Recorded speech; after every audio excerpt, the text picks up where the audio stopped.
नमस्कार, मी अश्विनी डिके।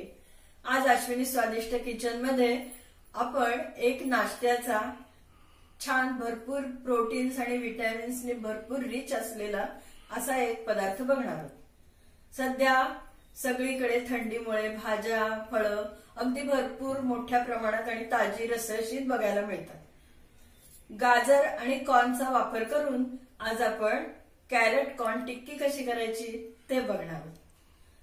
पहिल्यांदा साहित्य बघून घ्या, लगेचच कृती करूया। आज आपण कॅरट कॉर्नची टिक्की बनवणार आहोत।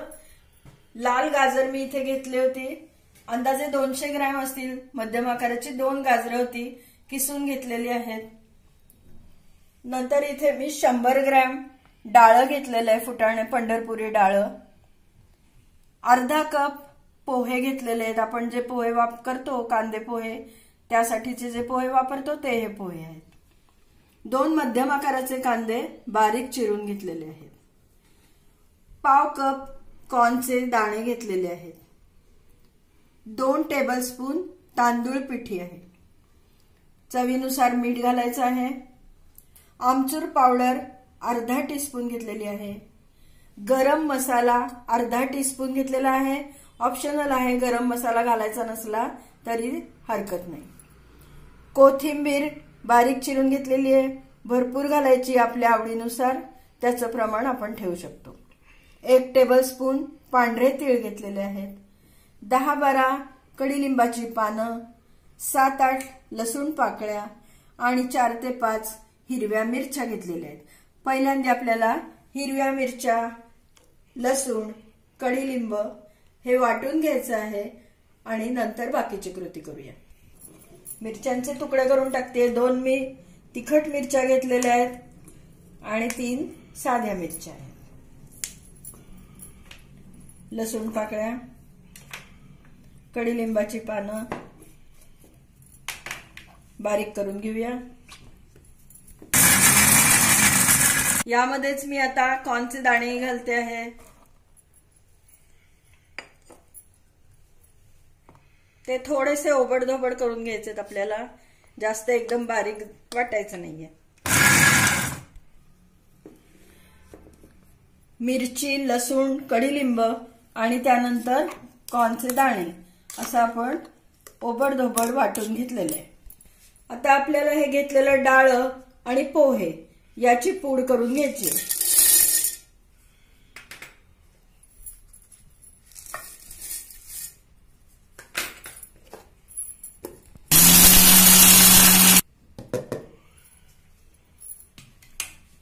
बघू शकता पोहे आणि डाळ्याची पूड केली आहे, पण त्यामध्ये थोडंसं जाडं भरडं ठेवलंय।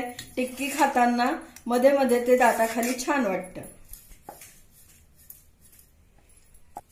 आता आपण सगळं सामान एक एक करून घालणार आहोत, सगळं साहित्य, आणि त्याचा आपल्याला गोळा बनवायचा आहे टिक्कीसाठीचा। 1.5 कप गाजर होतं ते घेतलेलं आहे। कांदा बारीक चिरलेला,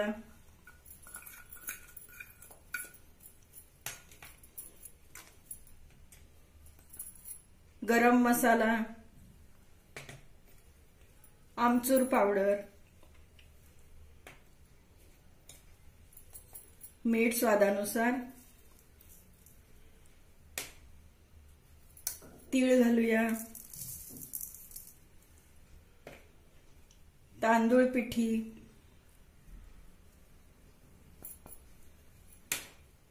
कोथिंबीर घालूया भरपूर,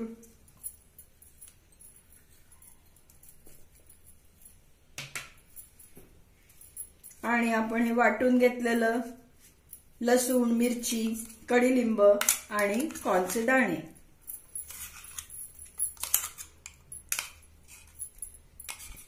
थोडीशी साखर घालते, 1 अर्धा टीस्पून। आता हे सगळं साहित्य आपण मिसळून घेऊया आणि मग लागेल तसं पाणी थोडं थोडं घालून आपल्याला त्याचा गोळा बनवून घ्यायचा।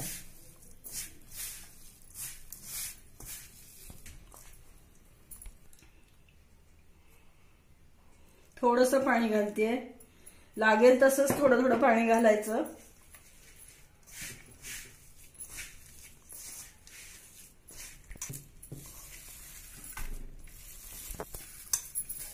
आपला गोळा तयार झालाय. 5-7 मिनिटच आपण तो झाकून ठेवूया. तोपर्यंत कढईमध्ये तेल गरम करायला ठेवू.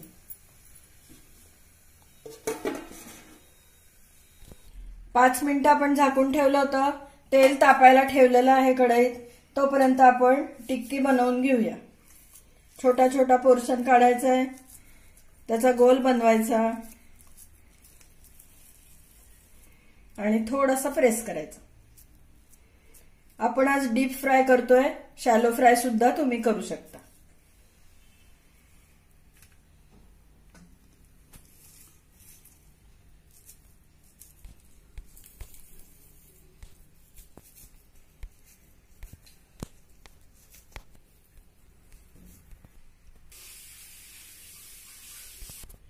तेल तापलेलं आहे. आता आपण एक टिक्की घालून तळायला टाकूया. तेलात घातल्याबरोबर झारा लावायचा नाही. रंग आलाय बघा आणि फुगतायत किती छान.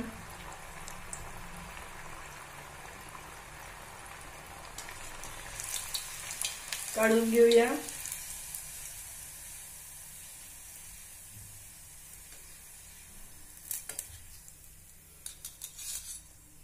वा,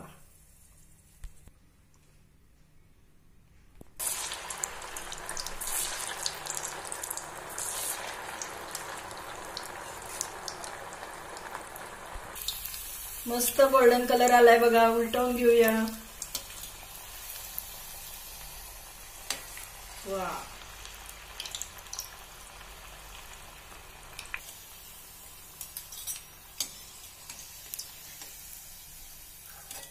सुंदर.